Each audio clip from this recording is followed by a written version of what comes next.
Hi guys, Michelle here. I am in my mom's kitchen this week for today's presentation, and she's going to be joining us for our vegan cooking demonstration. So we're going to make some cashew cheese today, and then we're going to use that in a couple different recipes to show you how you might be able to use a substitution, even if you're not vegan, to eliminate dairy and some processed foods out of your diet. So we're actually going to start prep a little bit. I'm going to make a stuffed mushroom with the cashew cheese for one of the dishes. And so the mushrooms are going to cook on the grill pan here in the house. We decided we didn't want to go outside to the grill because it's supposed to be 100 degrees here today and it's pretty muggy. And so we're going to do it all in the house, but it could be done outside. It could be done in your oven.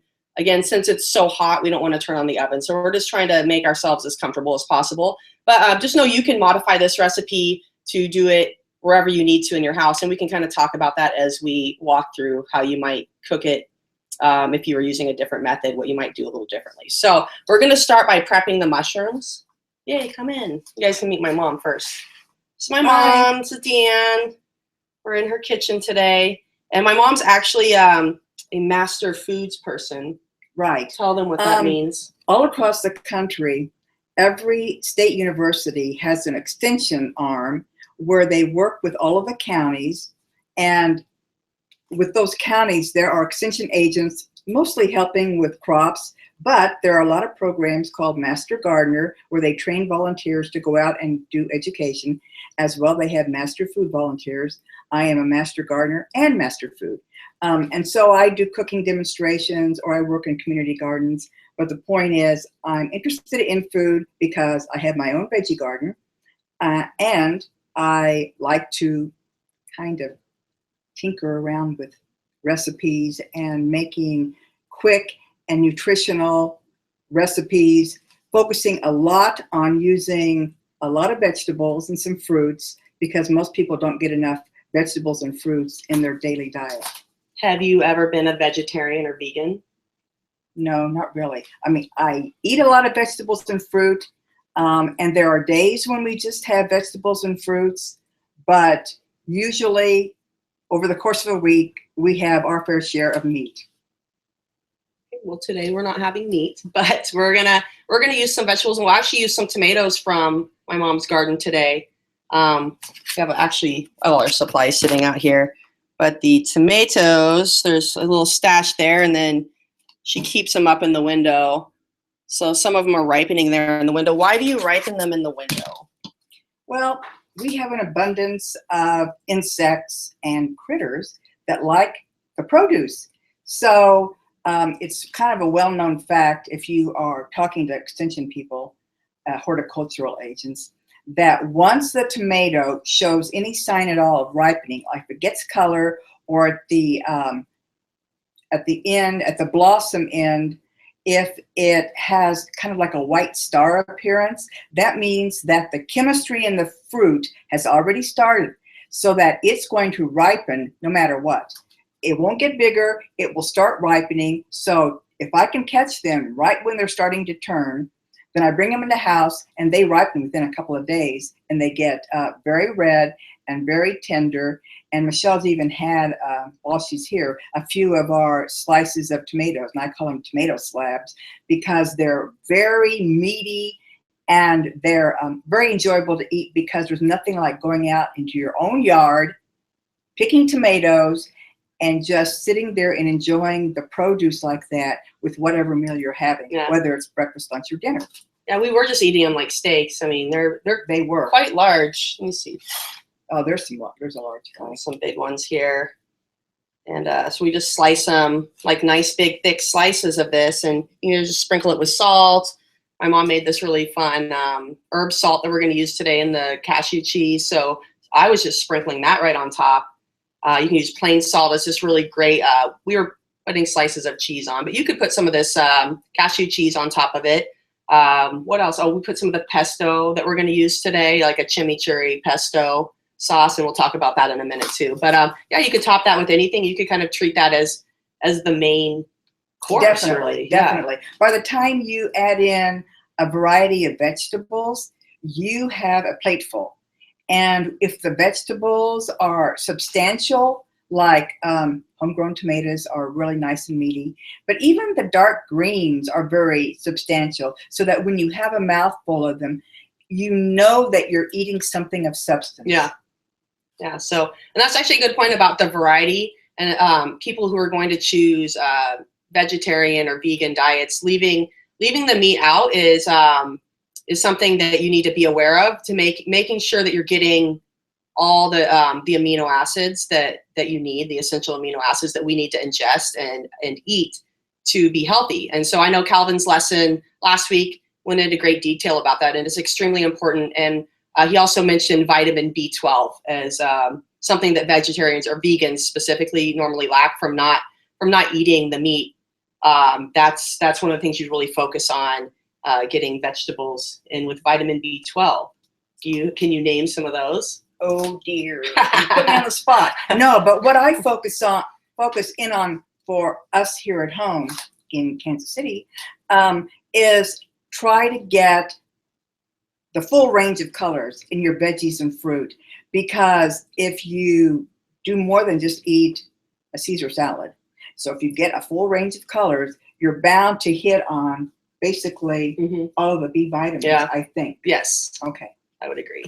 All right, so we're gonna start with the portobello mushrooms. We got a couple of nice big ones here. We washed them and drained them.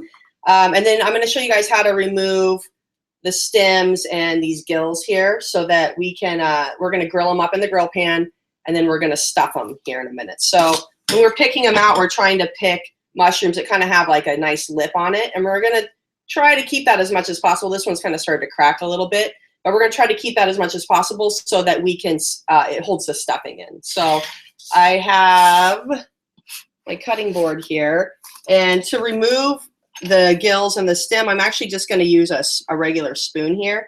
I kind of just pop it out like that. It comes right out, and then just start scraping there on the gills. And the reason I'm removing them, you don't have to, there's nothing wrong with eating them, but for our dish today, if we tried to stuff them on top of these gills, it's just going to be really soggy, and the stuffing would likely just slide out. So I'm going to try to get rid of most of that in there. I might hand this off to my mom to flick in the sink here. But see, I'm just using the spoon to scrape just down to the flesh. And I don't have to get every single one, because the closer you get in there to the edge, the more likely you're going to tear it. So for this recipe, it's not a big deal. The stuffing is a solid stuffing, but sometimes you might put some sort of liquid stuffing in there. If you weren't doing the vegan or vegetarian, you might put egg in there or something. So we're just going to get rid of that. We have two of them. We're going to make two different stuffed mushroom steaks here. And we're treating these like steaks, actually, as far as the grilling goes in a minute. And this is actually, like, let's say you had some friends over and you were grilling out and you're making like burgers and steaks or whatever for everyone, but you had maybe someone who's a vegetarian or a vegan. This is a really great option to have available for them. And you're going to treat it just like you would the steaks. You can season it the same way. You throw it on the grill the same way. And then when you're serving it, keep it on the separate plate, of course, for them when you're pulling them all off the grill, so the juices from the steak and meat don't touch theirs. But yeah, other than that, it can just be treated just that way and served up. And they have kind of their own little special thing, and it means that you thought about them. And you know, mushrooms, actually, we were looking earlier this weekend when I was here looking for vegetables that had a good amount of protein, and mushrooms were actually on the list. So you're kind of getting a little bit of that variety in there too.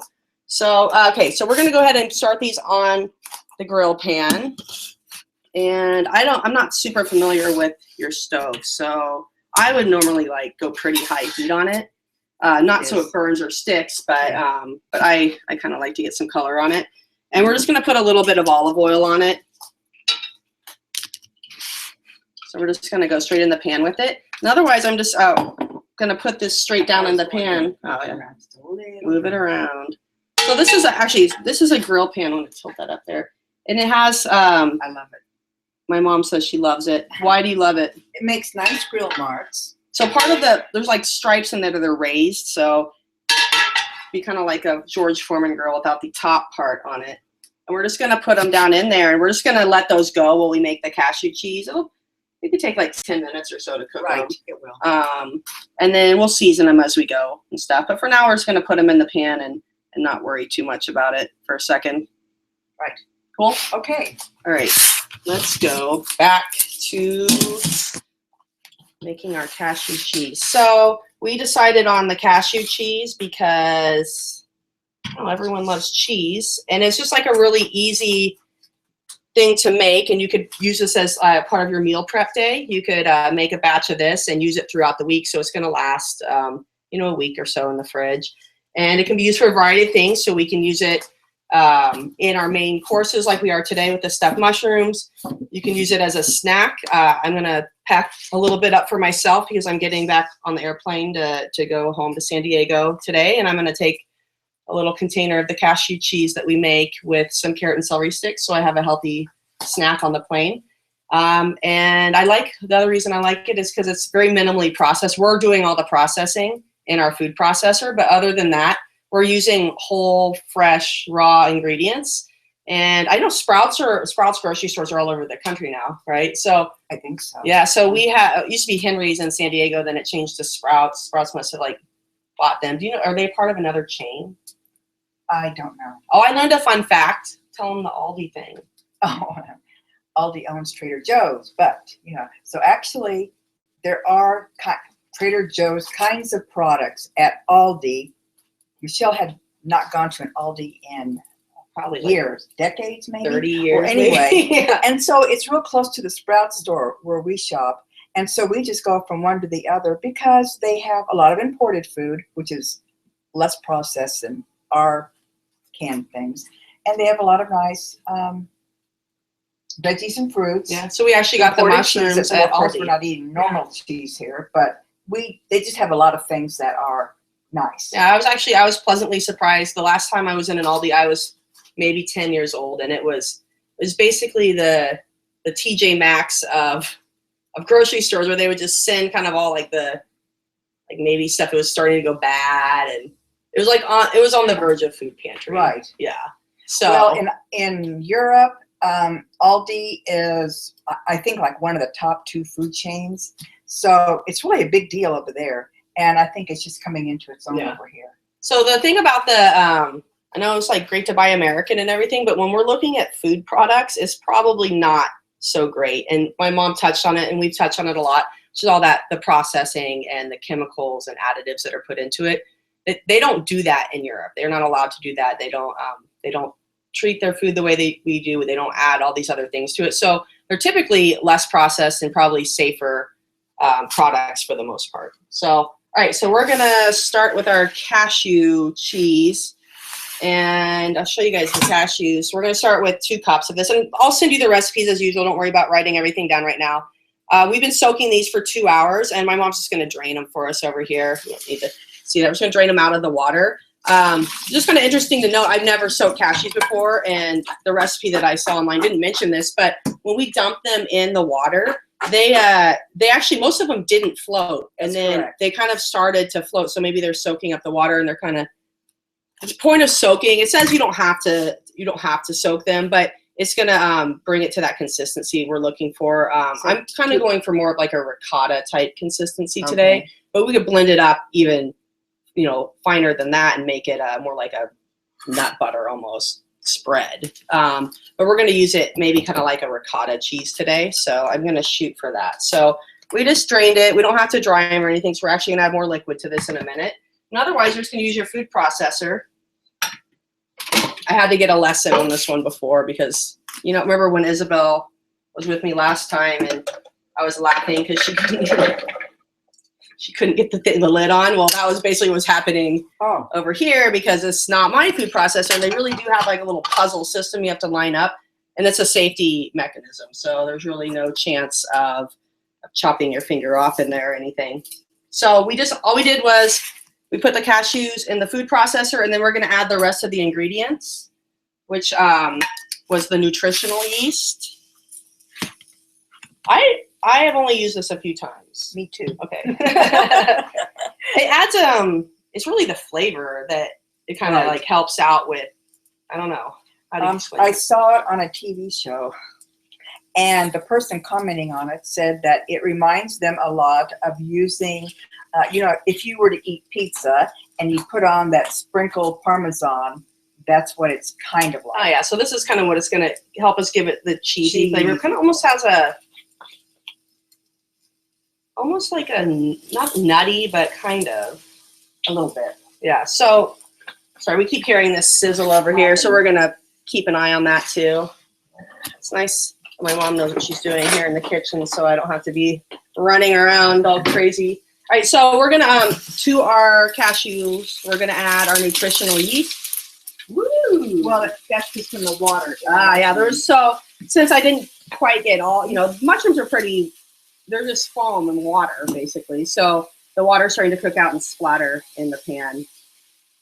You always have to be careful when you're cooking with oil and not mixing water in, because it can be really dangerous. You can get burned pretty bad. It'll jump right out of the pan. It can, make a huge mess, spill over the pan. All right, so we're shooting for about a half a cup there of nutritional yeast into the food processor. We're gonna do some lemon juice in there. And we just have this nice sized lemon. I'm just gonna roll it so, it's kind of breaking up everything in there. I just like to cut it in half, and I'll just cut my hand like this. Isabel let a couple seeds through the other day, and hopefully I don't, because You want a bowl? I'm gonna risk it. So I'm just, I barely have my fingers cracked open, and I'm just squeezing, and then the juice will just drop through. Put it down on the floor. No. I'm gonna go ahead and do the other one too. Oh yeah, so this will be funny. Remember how I told you guys that my mom used to, when she made cakes, that she would let us lick the bowl, but there was nothing left to lick. So now she's over here. She's got the lemons that I just finished juicing, and I would have just been done with them, but she's gonna get some more juice out of them for us. Oh, another maybe tablespoon altogether. But hey. Anyway. So Michelle can do something she'll else. do that because there's the other half. So we'll see how much she gets here in a minute. All right, so we have lemon juice, nutritional yeast, and cashews in the food processor. We're gonna put some garlic in there. You can use fresh, or you could also use the dried garlic, the granulated or powdered garlic. If you could use garlic salt, but then you wouldn't add any of the other salt in there. So whatever you have, you can make it work. If you don't like garlic, don't use garlic. You could actually, we're just making the plain version of the cashew cheese. You could add a bunch of herbs to this. You could add sun-dried tomatoes. I've actually seen recipes for kind of a sweeter cheese spread, so it was had honey in it. Obviously, you wouldn't put the garlic in that one. This is garlic from my mom's garden.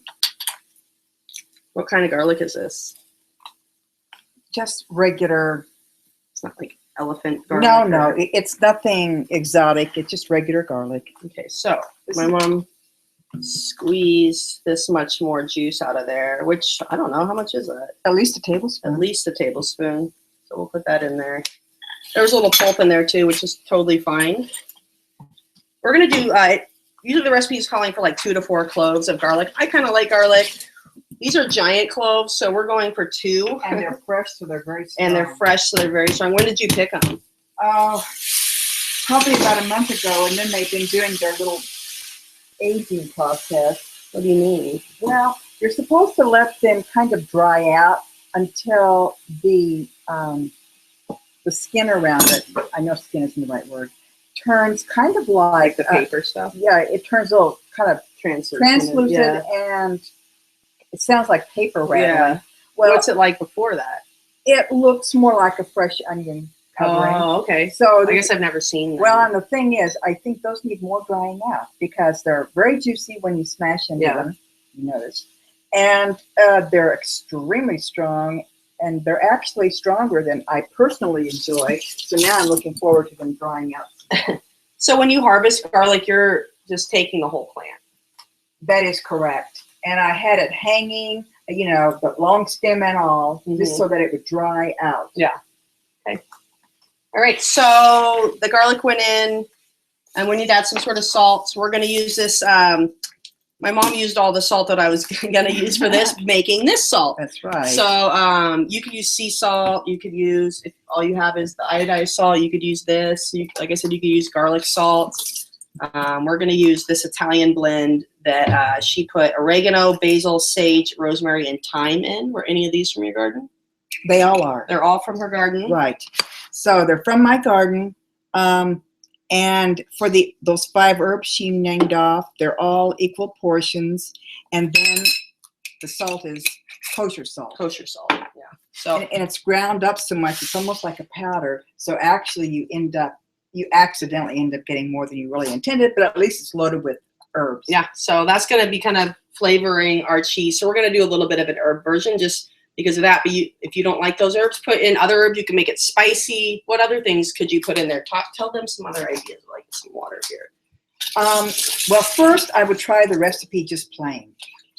And then depending on your tendency, if you like spicy things, you could use the little pepper seeds, red pepper flakes. But what I like about this Italian blend is that you already have some more flavors, and I don't think Michelle thought much about it until she smelled it, and it has an extremely pleasing smell. Mm-hmm. If you already know what herbes de Provence smell like, that of course is the French version of a composition of herbs from France. Of course, everybody has the same herbs all around. They just make different compositions. Well, this is the Italian blend, so it's the Italian counterpart for herbes de Provence. And I got keen on that because my husband's born in Italy, naturalized citizen. So I thought, okay, let's play to his palate. And I actually really enjoy and will continue to make this. I've made 3 or 4 batches now, and it is a very flavorful salt that can go on almost everything. I have not tried it on any kind of fruit yet because I don't tend to salt fruit. Yeah.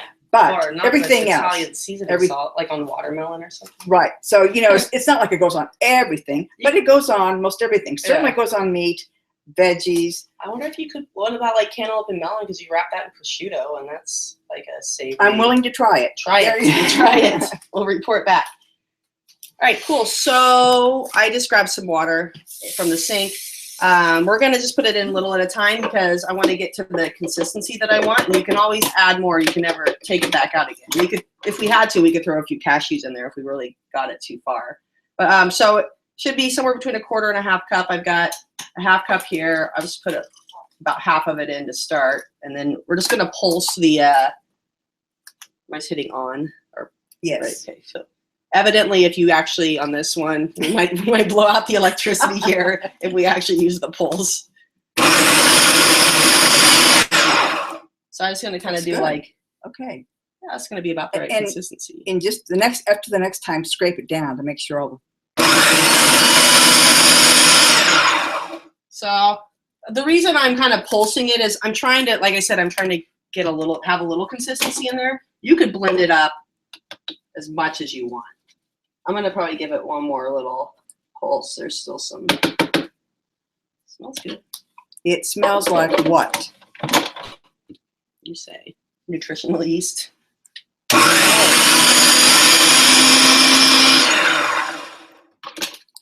What do you think it smells like? So far, it definitely smells like nutritional yeast. I'm gonna get still a little chunky.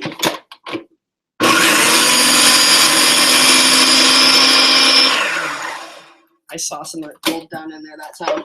So, like I said, you could go completely smooth, but I'm kind of going for like a little bit more of a coarse version.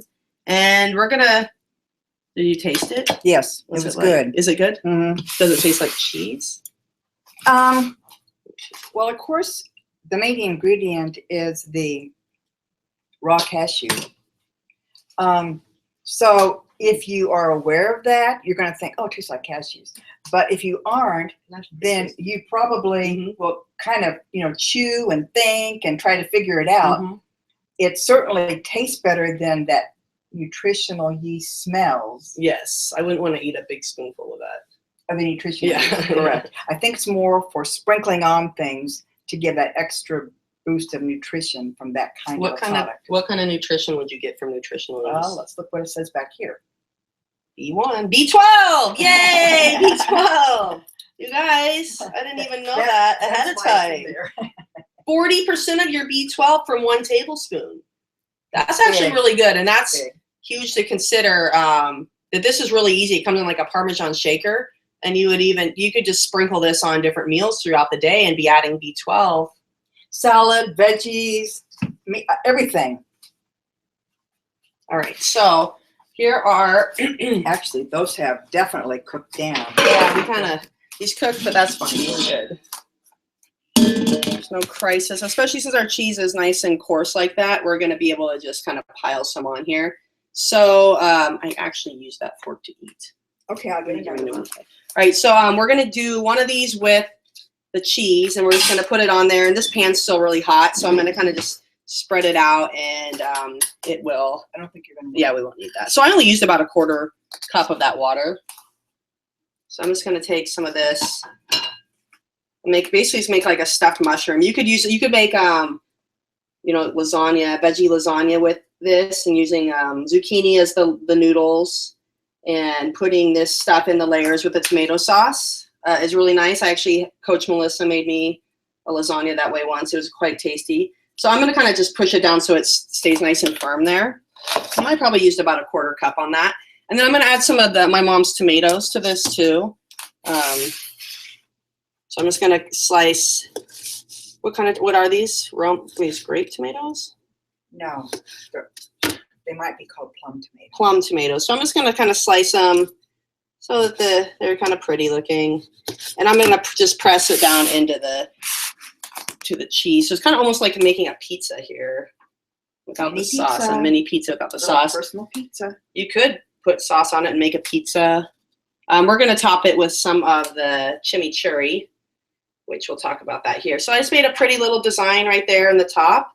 And then we would just top this one with some of this chimichurri here that my mom made with a bunch of fresh herbs. Parsley. So basically chimichurri is like a pesto, but it's like South American. It's South American. It is, if you are familiar with pesto, which is usually basil, if you even Google pesto, it will, of course, bring you up on Wikipedia and describe all the kind of pestos. But the point is that different herbs can make different pestos, and using parsley as your basis, then you'll end up with, I would say, parsley pesto. But apparently in the South America area, they would say chimichurri, and they say that it's usually an accompaniment for meat. Yeah. But I put it on veggies. I put it on everything. We did. We did put It's it like on the tomato. When I make mine at home, I just kind of go get whatever herbs look good at the time. So she used parsley. And did you put sorrel in here? I did, because when it gave the basic recipe for the chimichurri, it was essentially regular pesto with olive oil and garlic, of course, salt. And it said, or you could also add, well, they always do that. And so you could put in cumin, but it called for maybe lemon and some other things, kind of mix and match around.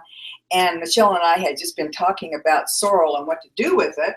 And because when you bite into a leaf of sorrel, it's very tart. It almost reminds you biting into a little chunk of lemon. Yeah, it's very. So I threw in a nice, but it's very tart. I think I made that face when I bit into it. So I went ahead and put some sorrel leaves into the parsley. The parsley, I almost maxed out the entire container for this container for the parsley, and then put in 13 to 15 sorrel leaves. I thought it would add some tartness, and I think it did a little bit.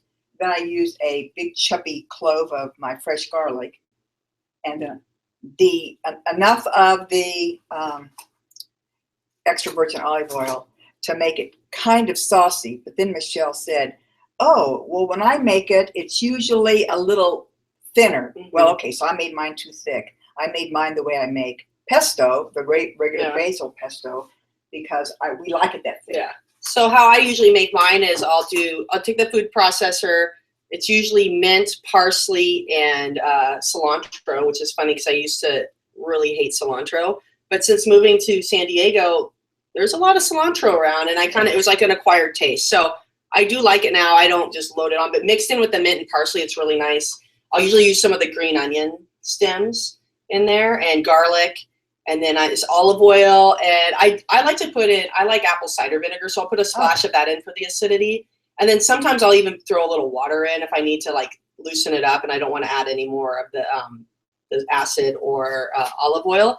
And salt and pepper. It's really nice over a lot of different stuff. It also stores well in the fridge. It does. And then for this stuff today, if we wanted, we could turn part of this into an herb batch and we could just mix it in with this container and then it would be just a different flavor of the dip. So that's kind of an option too. So I actually just used it over here to finish this portobello. Imagine serving this to some friends, having a nice little lunch over and maybe a salad on the side or, you know, you could, if you're eating vegan, you probably need to start looking at rice recipes and maybe some things to do with quinoa and some other ways to get in some different types of protein. Because as a matter of fact, even though Michelle doesn't, we eat brown rice, we do eat quinoa also.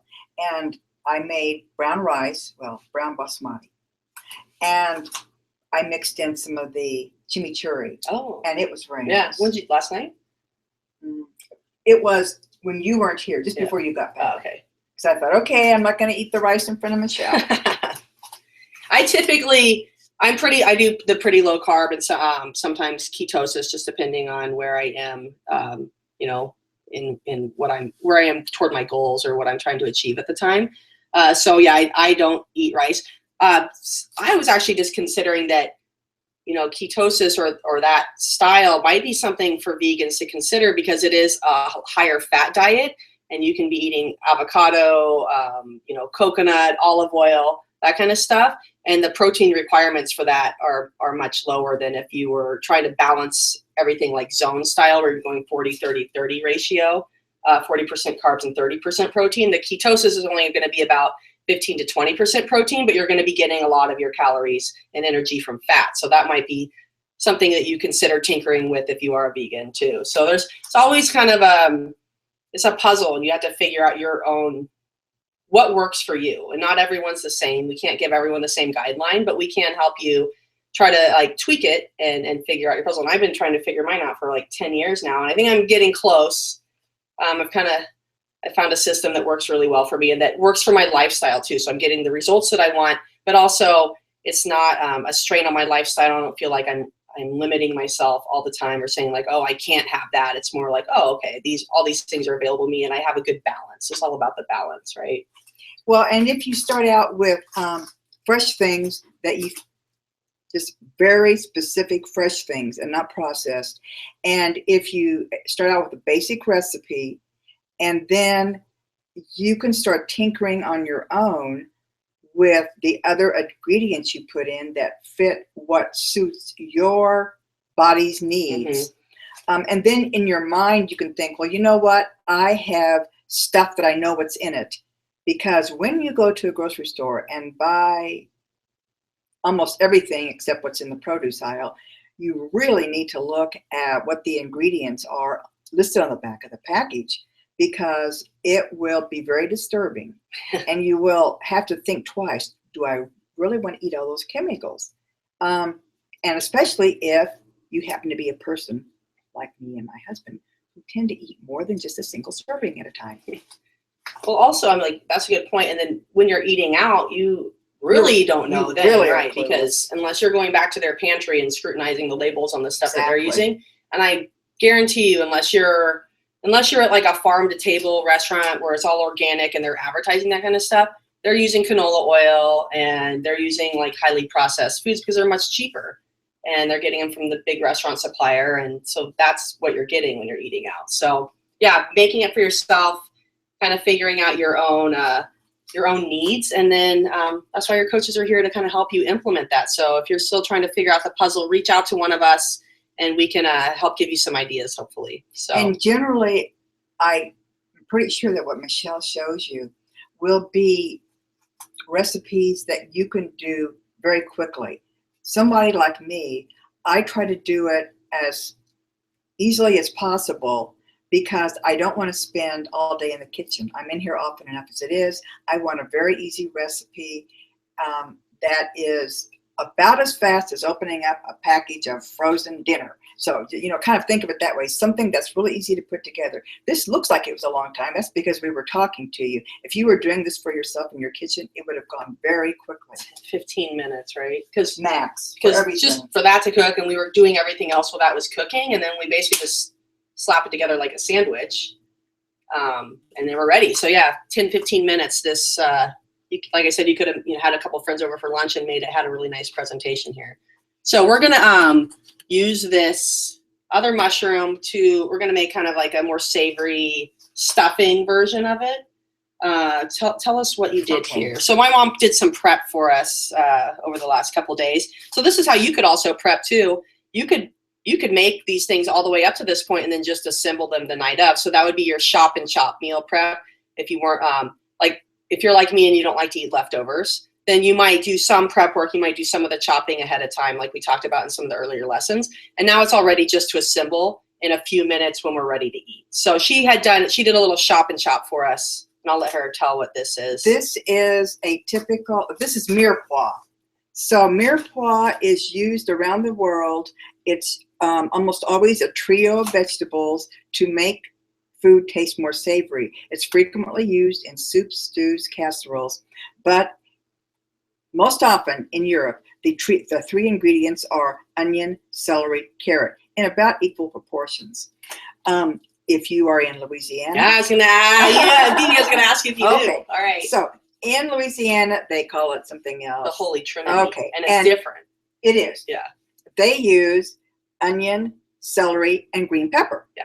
Okay. Well, there's like your aromatics. These are the pantry items that we talk about always having on hand. If you open my mom's drawer right now in the fridge, she's always going to have carrot, onion, and celery in there, right? I always have it in my garlic is one of those, lettuce, spinach, kale. So basically you have your inventory, and when you're running low on those things, they're on your shopping list. So this particular mirepoix is just those three items, sauteed in olive oil, and of course I did sprinkle some of my homemade Italian blend salt. Cool. So this is just really simple. We have our grilled mushroom. This one's not going to be fancy, but it's going to be tasty. And we're just going to push that more where you can see. I'm just going to spoon a little bit of this right on there. So I'm going to have like some nice aromatic, healthy fats in there. There's the olive oil in there. And it's like a nice little dose of veggies. How many carrots, onion, and celery did you put in there? I used a carrot, a long stalk of celery, and an entire onion. Okay. So you guys know onions have quite a bit of vitamin C. Okay. So you won't get scurvy.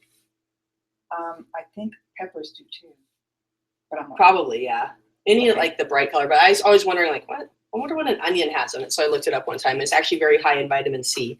So we have just to kind of wrap up with the cooking, and then we'll chat for a minute. Did you already put the coconut cheese on that?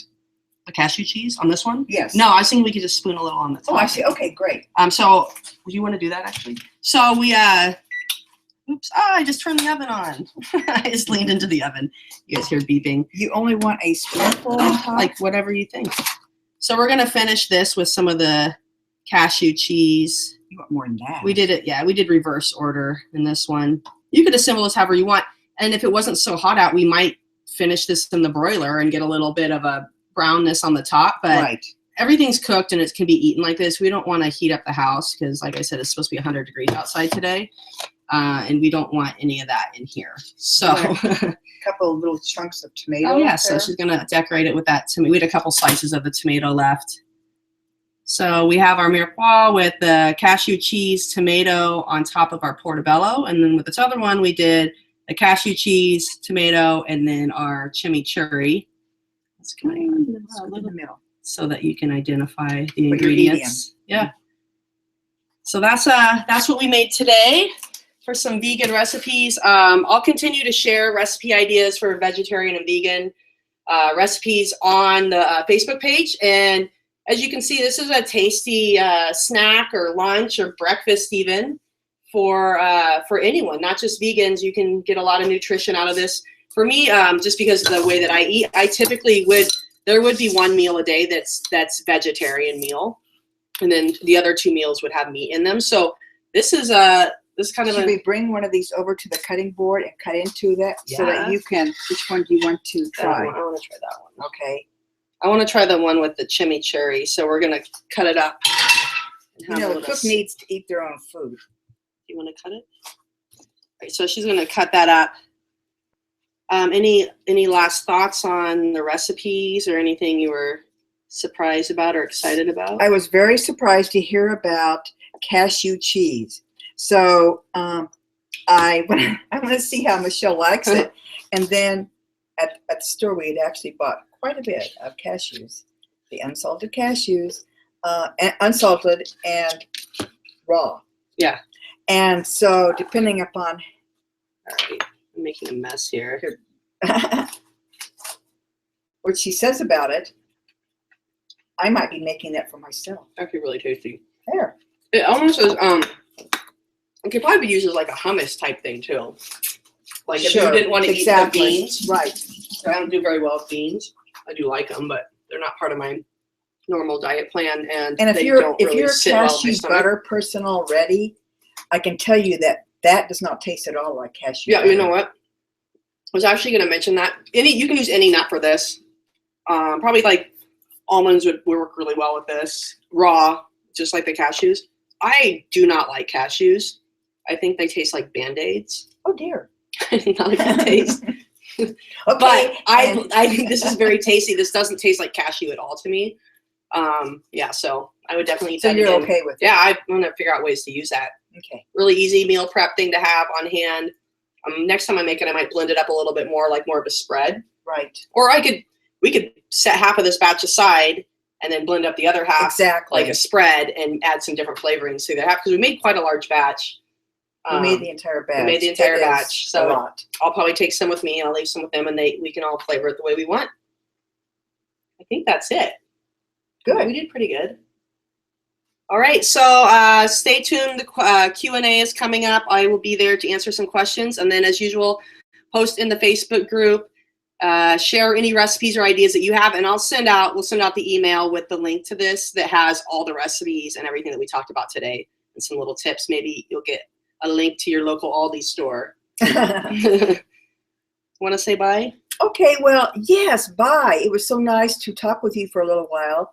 And the trouble is, Michelle let me loose, and then I start talking too much. Oh, it was perfect. But yes, it was very nice to do this. All right, great. See you guys soon. I'll be back in a couple weeks with I think we're doing the Paleo Zone one next. So hopefully one of you will volunteer to come over to my house and you can cook with me and take home leftovers like Isabel did last time.